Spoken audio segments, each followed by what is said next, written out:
എവിടെയാണെങ്കിലും ഭഗവാനോട് സംസാരിക്കും.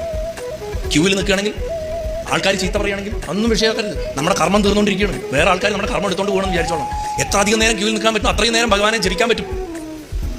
അതുകൊണ്ട് ജപിക്കുക, ഭഗവാനോട് സംസാരിക്കുക, അങ്ങോട്ട് ചോദിക്കുക. ക്ഷേത്രത്തിൽ വരുമ്പോൾ ചോദിക്കുക, സ്വാമി സുഖമാണോ? ആദ്യം ചോദിക്കേണ്ടതാണ്. നമ്മൾ നമ്മുടെ സുഖം മാത്രമേ പറയണം. ഭഗവാനോട് ചോദിക്കുക, അങ്ങേക്ക് സുഖമാണോ? ഭക്ഷണം കഴിച്ചോ? ഒക്കെ ഭംഗിയായിട്ട് നടക്കണില്ലേ? എന്താ കയ്യിൽ പൊള്ളിയോ? അവിടെ എന്താ വിളക്ക് കെട്ടുണ്ടോ? ചോദിച്ചു നോക്കും, സംസാരിക്കും.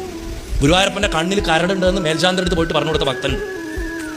ഗുരുവായൂരപ്പൻ്റെ കണ്ണിൽ കരടുണ്ടെന്ന് പണ്ടല്ല, ഇപ്പോൾ ഈ അടുത്ത കാലത്ത്.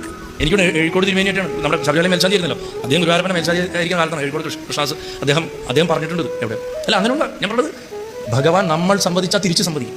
അതുകൊണ്ട് ഭഗവാനോട് സംവദിക്കും.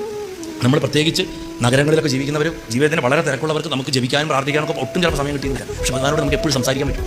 നമ്മൾ ചെയ്യുന്ന ഓരോ പ്രവൃത്തിയും ഭഗവാനെ സമർപ്പിച്ച് നമുക്ക് ജീവിക്കാൻ സാധിക്കും. അത് ഭക്ഷണം ഉണ്ടാക്കുകയാണെങ്കിലും, സ്നേഹിക്കുകയാണെങ്കിലും, മക്കളെ വളർത്തുകയാണെങ്കിലും, സിനിമ കാണുകയാണെങ്കിലും, എന്തും.